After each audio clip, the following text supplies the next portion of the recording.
birthday.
Good afternoon, everybody.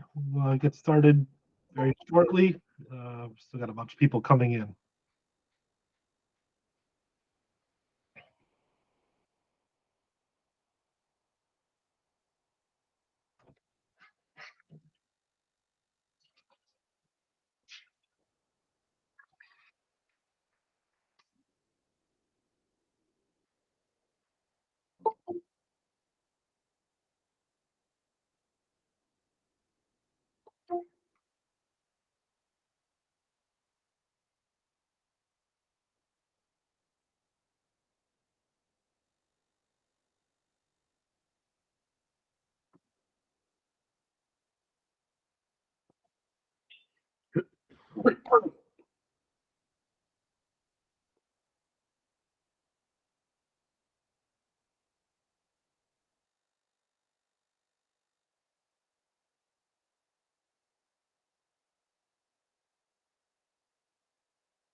All right, well, it's a couple minutes after 2 o'clock. Why don't we get started? Welcome, everybody, and thanks for joining our quarterly dam safety office hours.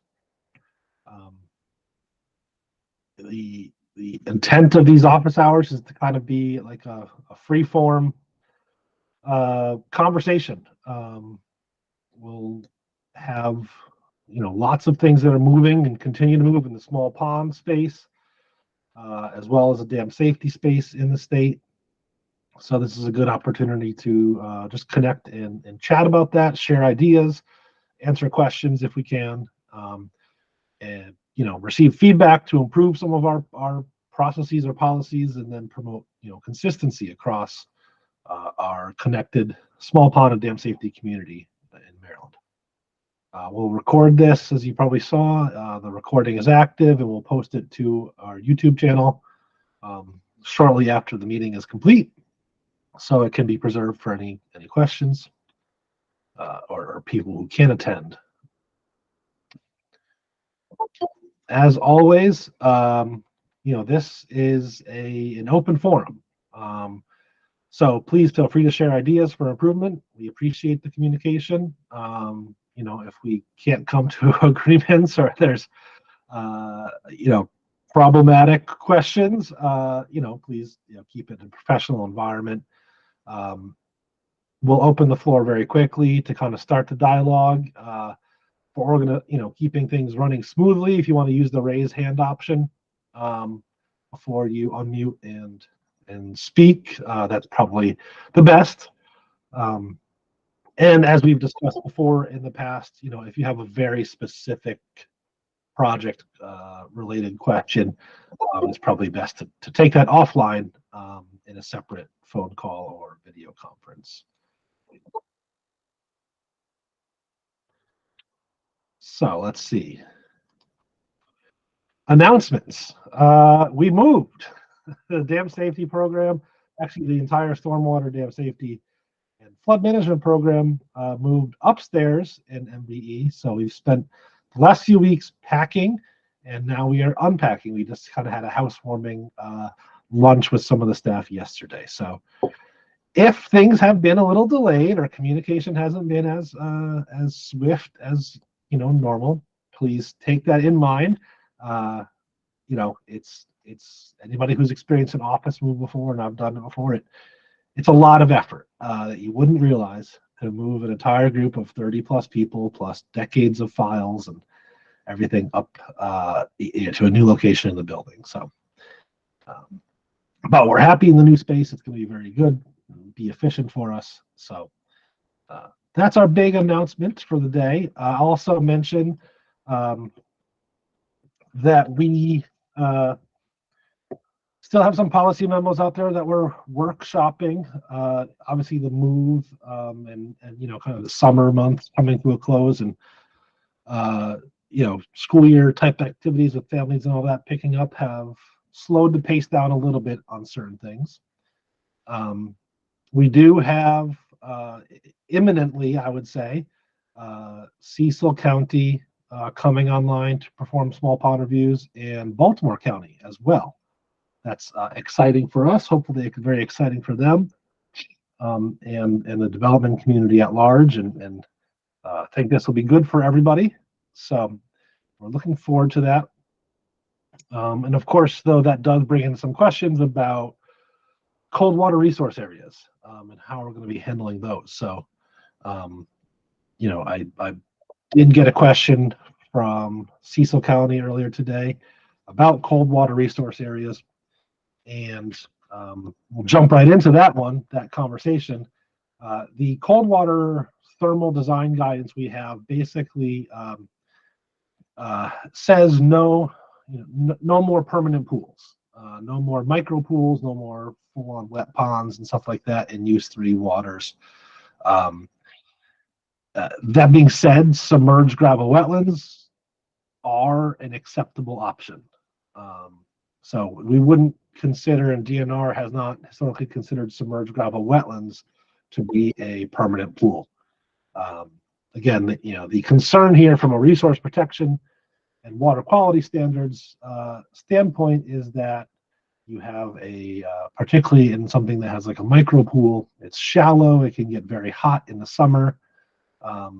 Then the rainstorm comes, and basically that first flush of water coming out of the pond is this bath water essentially, which is detrimental to cold water obligate species. So that being said, I think it's important to note, again, submerged gravel wetlands and other infiltration type practices are preferred if there is a strong need for a wet pond, whether it be for stormwater management criteria or just the process of what this pond is doing. It doesn't mean that it's not possible. It just means that it needs to come for permitting through MDE as opposed to the conservation district. What's going to happen there at MDE is going to be, we'll have some enhanced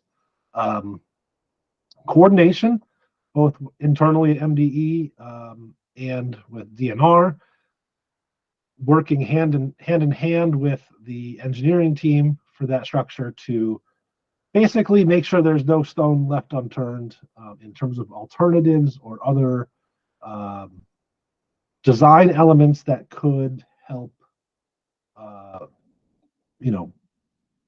help from a thermal standpoint, help prevent, as you call it, thermally polluting the streams or degrading the water quality. So it's not, yes, it's important to know it's not an explicit ban.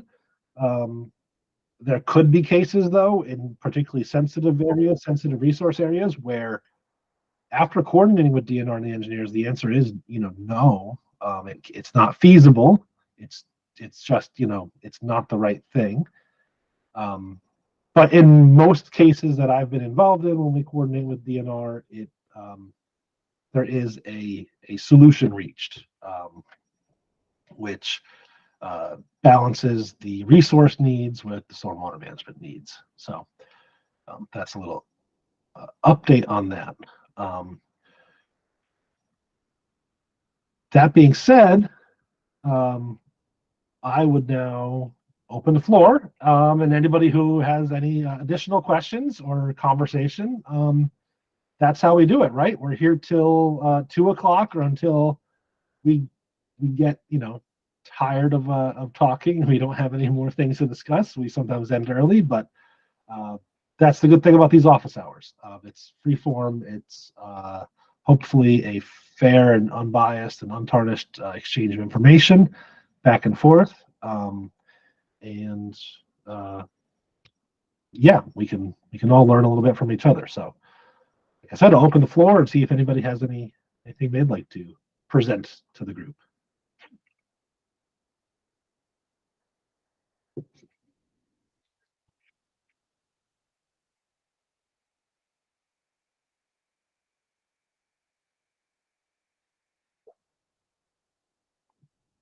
Of course, Jerry, my pleasure. There was another question from Cecil. I'll kind of keep ball rolling a little bit while people gather some thoughts about a flow chart. Now, this flow chart is something that our peer division within our program, the plan review division, they particularly handle state and federal projects for stormwater, erosion, sediment control, and small ponds. They've put this flow chart together of what the embankment design category is and who should be approving it. It's been drafted, and quite frankly, it's probably going to remain kind of a living document for a long time. Amanda Malcolm and her team are probably the right people to reach out for. It's really their flow chart. And even today, I read something in it and I said, well, I think that's incorrect. Actually, it probably needs a fix. I think there's value in having some kind of logic decision tree in terms of how we're moving along projects. Sometimes I think the flow chart personally is maybe a little too convoluted of a solution, but it's a solution nonetheless. So again, this will be kind of a living document. If you want the latest and greatest draft, I would say, you can contact Amanda Malcolm, um, and she would have it. There was a question about a one element of the decision tree that talks about small practices with under 10,000 cubic feet storage volume. And that, again, kind of came from that plan review division. So there is no written policy about it. The intent of that section there, and I apologize, I don't have this available to show on the screen, the flow chart, but the intent of that section is for these very small 10,000 cubic foot or less structures should almost always be reviewed as a stormwater management chapter 3 micro practice. It should not get caught up into the small pond fold. I think that particular element came about because of a increased, cases where we were seeing micro scale ESD practices constructed on large roadway embankments. So if you can imagine maybe a 20, 30 foot tall road embankment, and you kind of notch in or hang this little micro scale ESD off of it, which makes calculating embankment heights and all of that more difficult. It should not capture anything more into being a small pond than our traditional 4 foot or 6 foot, 40,000 cubic feet criteria. It's really meant to be more of a shortcut. Does it need to be on the flow chart? I'm wondering if maybe perhaps it's not. It just confuses things a little bit. But it shouldn't capture more. It should only capture less. One of the things I noticed I was concerned about the flow chart was in that same section, it said, well, is it a low hazard structure? And if the answer is no, you need 378 review. Well, if it's not a low hazard structure, then it doesn't need 378 review. It needs a full dam safety review.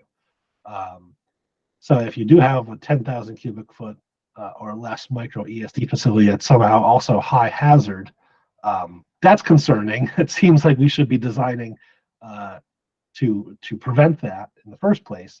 But I don't think, as I'm reading the flow chart, it should capture anything more so under more rigorous regulations than it traditionally would. And if it does, and there's a specific project or case where that's coming up, I'm happy to discuss it further,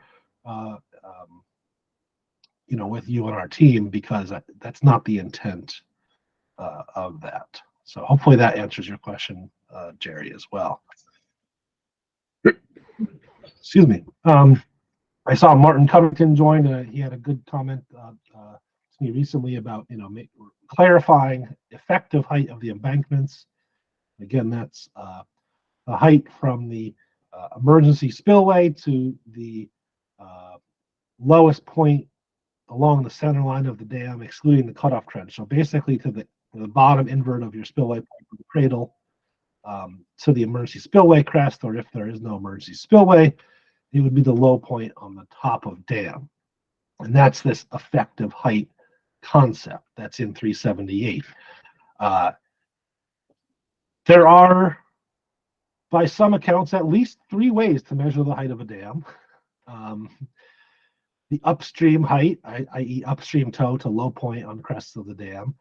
Downstream height, downstream toe to low point on the crest of the dam. This effective height, and then I guess even the National Inventory of Dams would call things the structural height. So that would be center line of dam, including the cutoff trench, the crest of dam.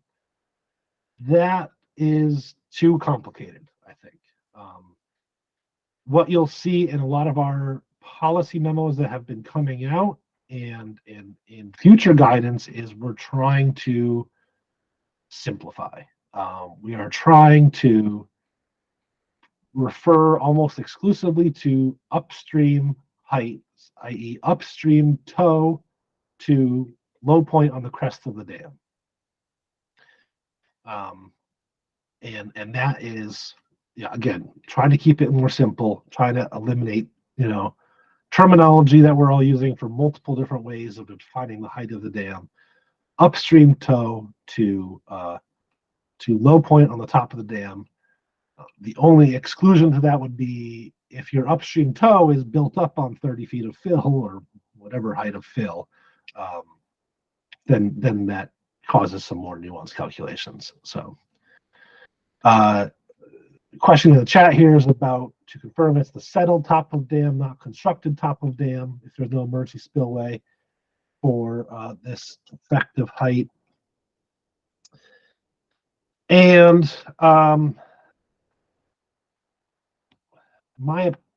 that's a very good question. Very good question.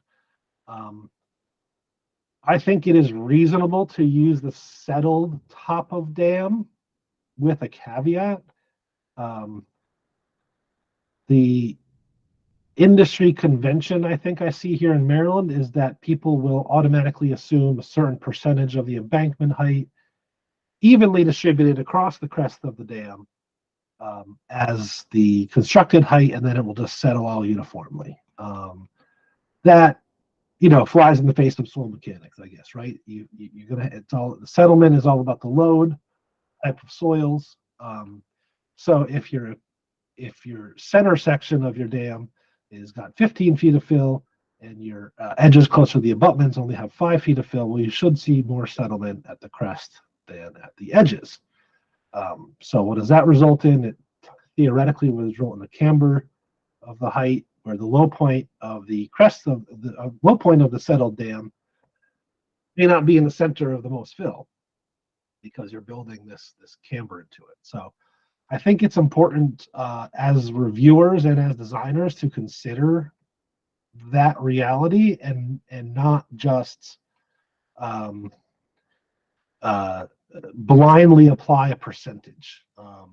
And I've advised folks, if we ever see settlement of more than a foot and even 6 inches anticipated, that would lead me to draw a lot of other questions in the design, right? Do we really expect to see a full settlement, post-construction settlement of a foot? That's a lot. That's quite a bit. And is that realistic? And what does that mean for things like pipe joints? Is our pipe going to develop a sag in it, our spillway pipe? Or will that cause differential settlement and cracking of structures? So, this is where geotechnical engineering comes into play. And I think a lot of times we focus too heavily, perhaps, or on the water resources side of it, moving the water in and out without the geotechnical considerations. So that's my soapbox, I guess I'll say, is I think it's reasonable to assume settled top of dam, unless how you're calculating this constructed versus settled is an unreasonable way of doing it.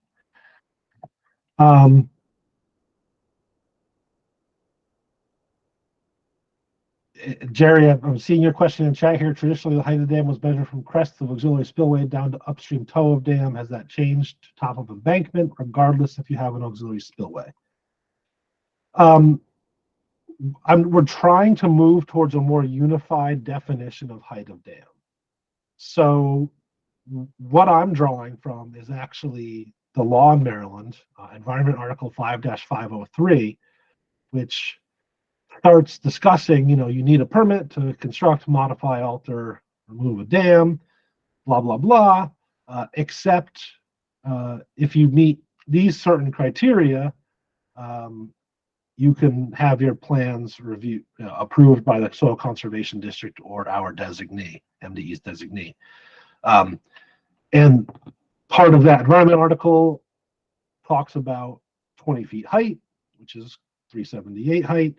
And it's discussing, if I can remember exactly the verbatim language, it's upstream toe, natural stream channel, I think, at the upstream toe, to low point at the crest of the dam.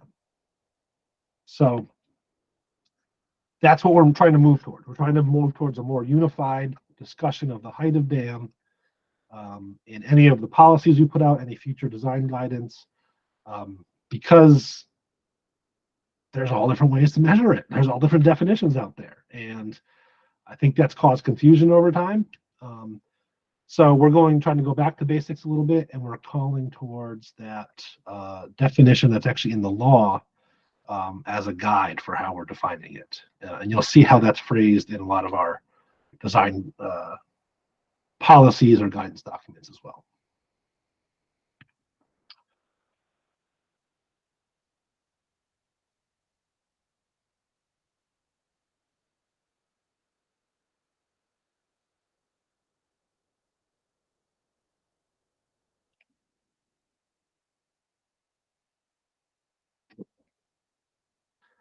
Right. Any other thoughts or questions or any other topics?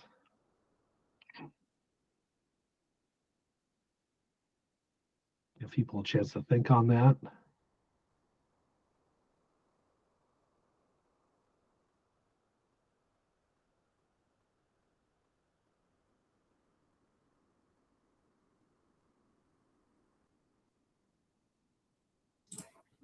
Hi, John. There's another question. Thanks, Roxy. Yeah, let's see. So for the upstream embankment height, we often have culverts that cross major roadways. And a few feet before the water level would ever spill across the highway, it bypasses towards another culvert. In this scenario, is the low point on the crest the roadway only or the bypass to the side? Another very good question.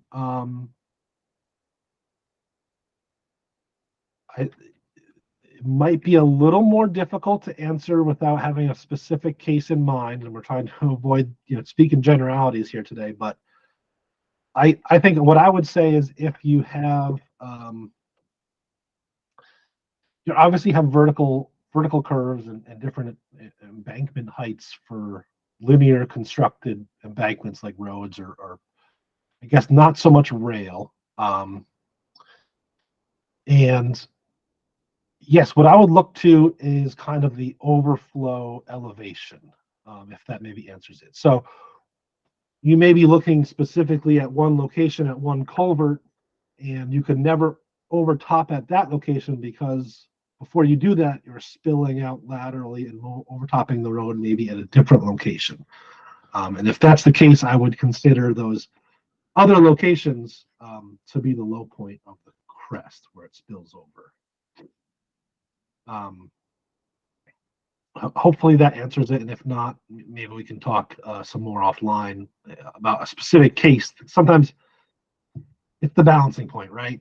Speaking in generalities can make it difficult sometimes to pinpoint an answer. Sometimes having examples in front of us to advance the conversation is beneficial too. So if we need to go further on that, we can talk more offline for sure. Martin then asked the question, intending to use the invert of the open channel spillway as the crest of the dam. So what I'm going to go back to, I guess, is that we're not going to consider the spillway. So we're really talking about the crest of the dam itself. As we try to, again, align our definition of height, the intent is that an open channel spillway, an auxiliary emergency spillway, is in native ground. It's not part of your constructed embankment. But yes, we're looking to try to define the height to the low point of the crest of the, I guess I'll call it the constructed embankment. In some cases, that will change stuff. That as we try to refine these definitions, practices or understandings that we've had in the past will change. But I think there is, again, a benefit to having less ways of measuring height at the end of the day. And we'll try to keep that definition unified in our policy and design guidance and any other changes that come forward. And if that resetting the definition causes anticipated or unanticipated negative consequences, right? Then we can solve those consequences, solve those issues, I think, as they come up, as opposed to trying to retain several different ways of measuring embankment height to fit all these different needs um, or existing kind of conventional rules of thumb or policies. We'll reset the embankment height to be a single, hopefully clear definition. Um, uh, and then we can, in future design guidance or whatnot, there'll probably be a sketch or a few sketches to show this, and then we'll move forward from there. So Frederick Conservation District has a question about, do the SCD exempt or excavated ponds need to meet cold water resource criteria? Excuse me, I'm still battling a cough. It's been very hard to get rid of. That is, like a lot of our questions we handle, there's yeses and nos to that. So I think it's very fair to say if the structure in question does not need small pond approval,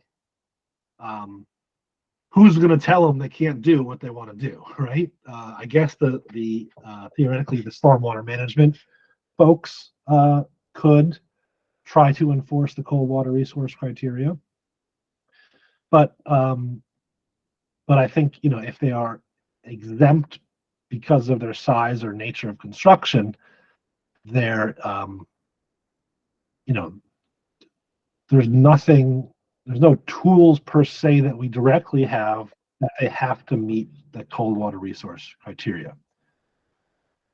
But here's the but for that.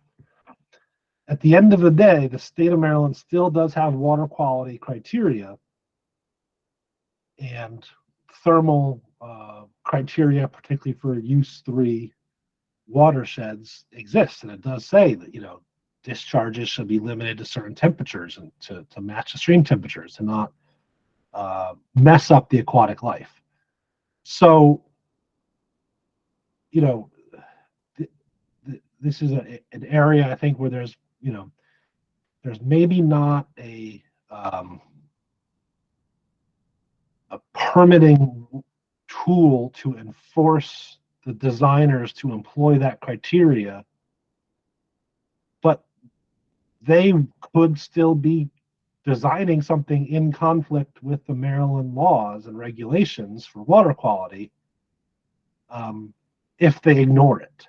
So I think my advice right now would be to promote those concepts and designs. It still is good practice. It still is environmentally sensitive. You know, and so we want them to develop, the designers develop that mindset that, you know, we need to meet multiple regulatory needs, right? It's not just stormwater quantity management. It's also water quality. It's also dam safety. It's also you know, potentially other regulatory criteria. That's, I think, what I would say about that. Until, you know, I don't. This might be a question if there's particularly egregious issues. You know, we can discuss about particular projects, because I could definitely see DNR interested in trying to throw their hat in the ring and provide comments to those facilities. But again, the regulatory criteria for enforcing it are not necessarily, or for enforcing it through permit actions or small pond approval actions are not there.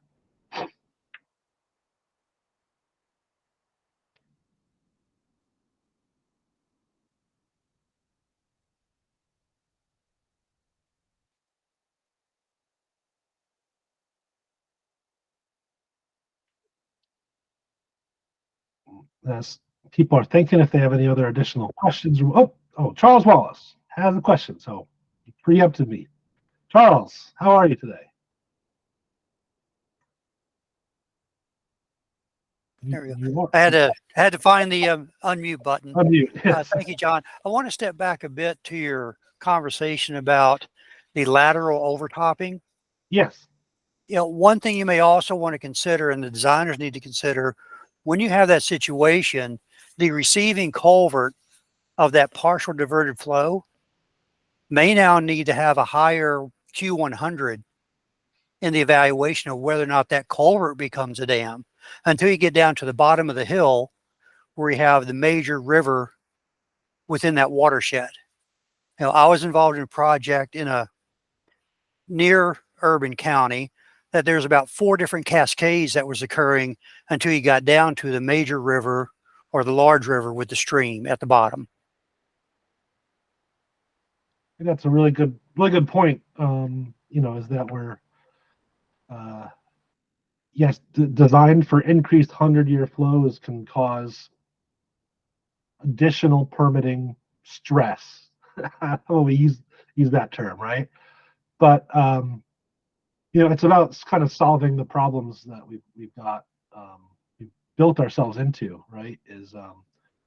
I think unless there's a case when overtopping flow of the road is acceptable, at a culvert location, and that's really a state highway or county roads value judgment. Yeah, I mean, keeping the flows moving effectively is a good thing, and we don't want. We have policies about when does a culvert, back up so much water that it acts like a dam, and we need to regulate it. And we have that policy. It's an extension of a long-term, discussion on special roadway embankment criteria, but it's not our objective to regulate and treat these culverts as dams. It's not the goal. It's more, tackling certain project issues and trying to solve some of these, I guess, maybe unintentional blockages or choke points.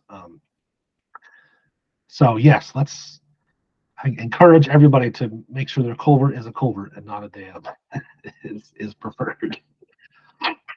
Hey, Martin, how are you? I see you raise your hand. Yeah, when I was a consultant, I thought about state highways, what I thought about in all these criteria, right? Always. And the state roads are almost always either 50 or 100-year design storm. The county roads, this county I work in and everybody else that I know of, they're all designed for 25-year. And when you do hydraulic modeling on county roads, it always, almost, at least in the, as you called it, near urban areas, the streams all look like a bunch of staircase steps. And the water's going over every road in a 100-year storm. Not just a few, it's going over them all.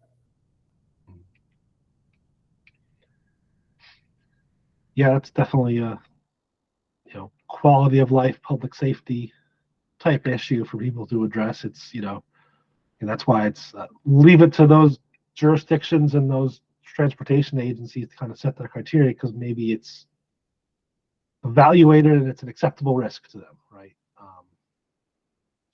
But from a dam safety perspective, we want to also limit the risk of stored water, right? You think about it's essentially a charged battery waiting to release the electricity almost. Is a big body of water blocked up by either a small culvert or a spillway. So there's public safety risks for that as well. So I think we need to try to balance both of those criteria as we work together. And hopefully we've reached some sort of balancing point, and if not, we can continue to explore that.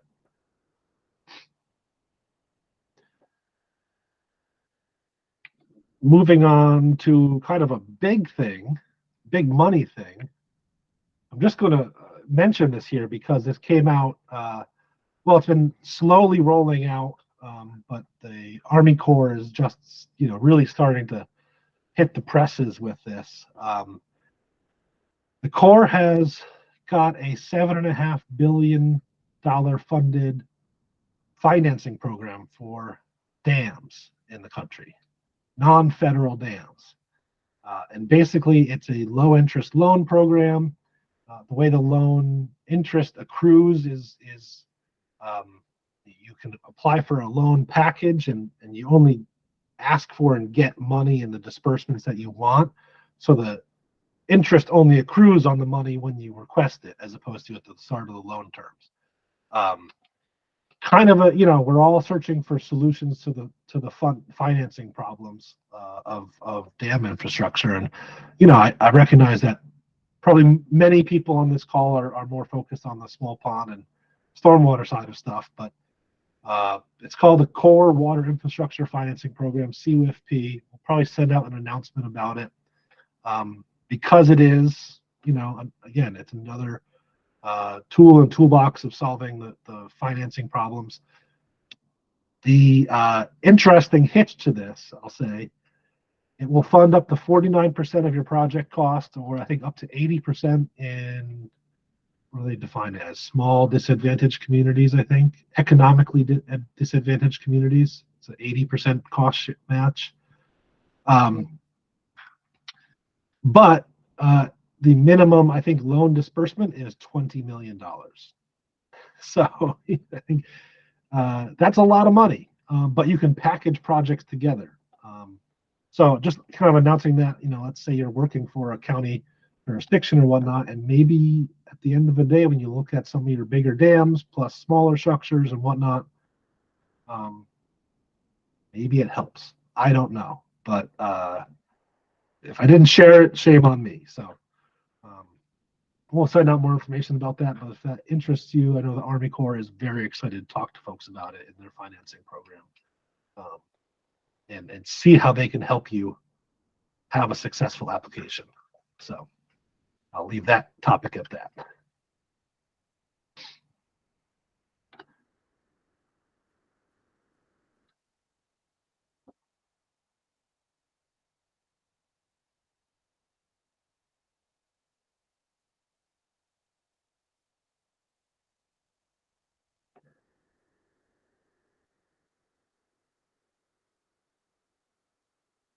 Yes, I will definitely. I see a question in the chat about sharing a link for past office hour recordings. See if we can get that pulled up right now. And then as much notice as possible, I'm absolutely try to, these are kind of, I had originally planned on having this, and I think I announced maybe in our most recent one in June that we're going to try for September 13th.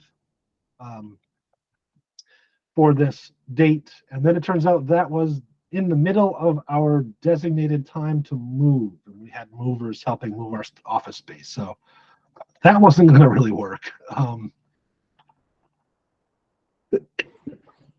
So we kind of had to pull an audible and change it to today. I do try to keep it on about a 3-month basis. So 3 months from now puts us at the December, late December timeframe. I think what will be more likely is it'll probably be in the first or second week of December would be our next one, unless we have something really big we can share ahead of them. Right now, I'm dropping the link into the chat for our YouTube unofficial YouTube channel. It's got our past office hours. Some recorded presentations from, you might remember the What's in Your Pond series we did about 2 years ago, as well as some dam owner workshops and things like that. We also have quite a number of, I don't know what the YouTube term is for it, but related videos that we didn't make. So if somebody has a really good, educational video on dam content, then we're trying to put it there as kind of like a playlist, I guess, so you can share it along. One thing I'll note, the Association of State Dam Safety Officials Owner Outreach Committee has been putting about 4 or 5 videos out every year. And again, it's really education topics for like dam owners. And engineers, and as engineers, will find it interesting. But it's also really good to share to folks who you're working with some of these videos. They're really well produced. They're actually run, the script is kind of helped co-developed, but Grady Hillhouse. He has his own engineering YouTube channel called Practical Engineering. He's got some books out. He was a former water resources engineer in southwest, southeast United States for, I think, Kleinschmidt or a similar firm for a while. So he does it. So he's coming at it from an engineering angle, but those are really good videos, educational content, and very good to share with folks as well. I wonder if that's easy to share or not. Let's see here.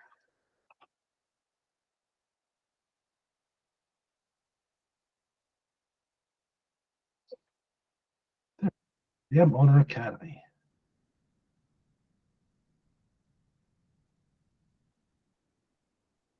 I'm going to put a link to that Dam Owner Academy series of videos as well. So I think it's a valuable resource for us as a community.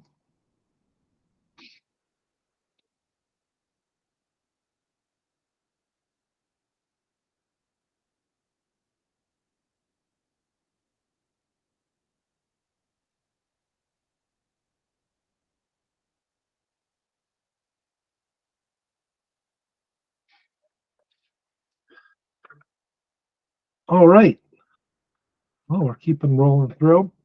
I don't think off the top of my head we have any more, news announcements or interesting tidbits to share on our end. It's been a little bit of a quiet one today. That's fine. So we have these, and as questions come up, of course, you can reach out to us. Our dam safety program team, myself, Charlie Wallace, and the inspections compliance, and any of our staff. I see we have Roxy here, and I think Kelly Flint from our permit side as well.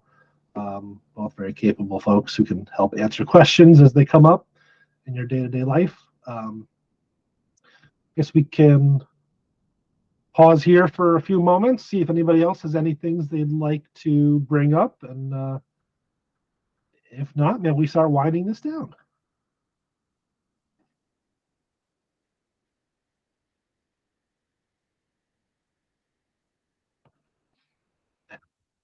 Yes, from the Frederick Conservation District. Yeah, hi, it's Roger Thomas. Hi, Roger. Some of the stormwater ponds that I see are immediately upstream of roadways, and the pipe spillway goes through the embankment of the road. Mhm. At what point downstream do you call that part of the dam? We would consider that, as you described it, the road embankment itself, the entire road embankment, part of the dam. That's assuming. Let me make that assumption. That's assuming the spillway pipe cuts transverse through the embankment and discharges on the downstream side.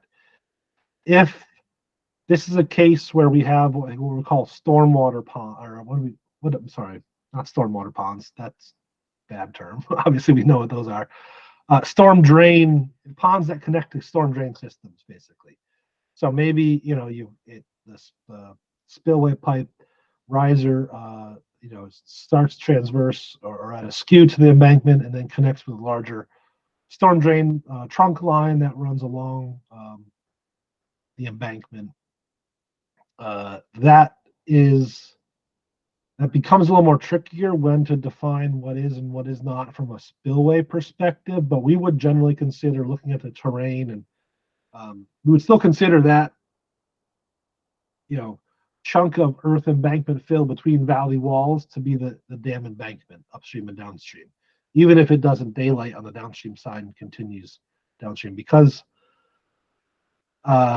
it still is integral to holding back that water. And I guess I know that road embankments are very large and wide. We've started to address that on some policies, but I guess the litmus test I have for is this an embankment, dam embankment or not, is always like, if that terrain was not there, would we still have a pond, right?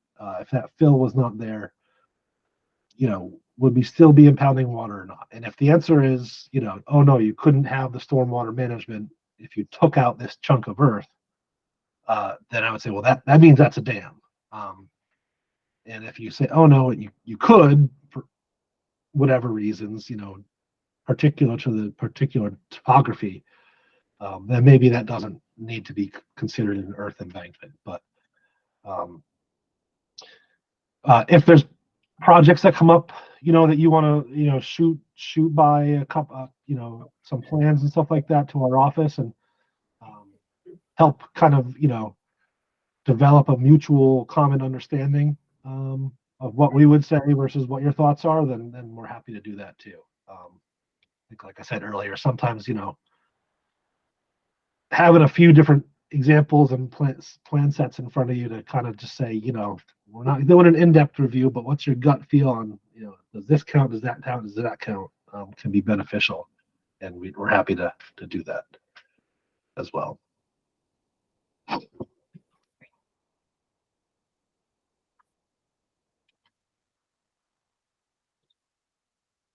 I would be, as I'm realizing this, I think I'd be remiss if I didn't extend the invite or remind folks that there is a presentation today by some of our colleagues in our Stormwater Dam Safety Flow Management Program at 2 o'clock, discussing some, and I'm kind of reading off the email here, so forgive me, webcast to prevent a guidance document, which is currently under development regarding the protection of stormwater BMPs during construction. These will be recommendations provided based on field reviews and observations, discussions with local programs and plan review authorities from the past several years.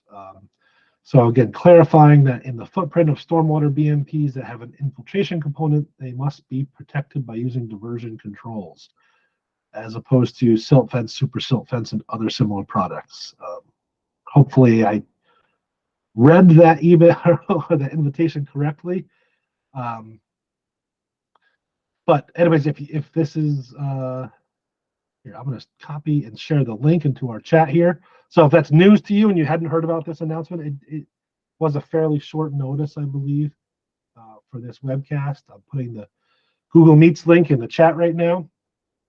And if that's a topic that interests you, then I, thoroughly encourage you to join that discussion at 2 p.m. today as well.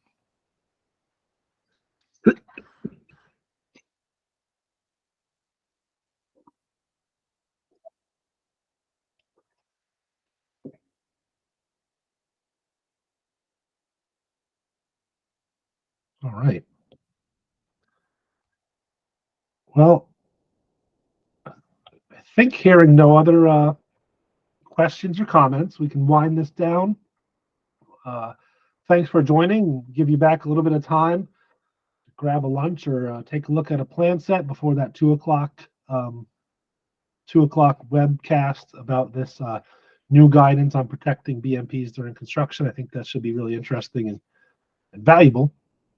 So thanks everybody for joining, and we'll put up as always. We've got a lot of valuable information on our dam safety website.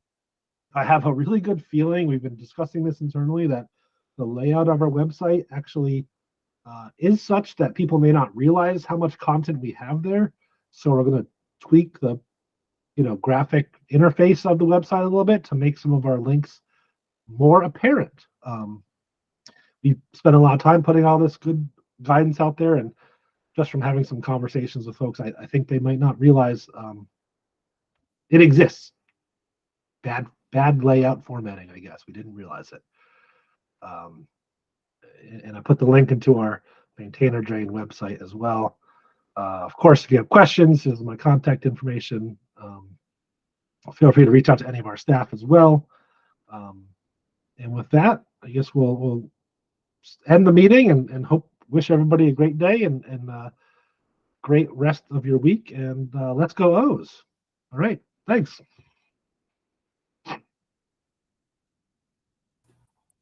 Thanks, John.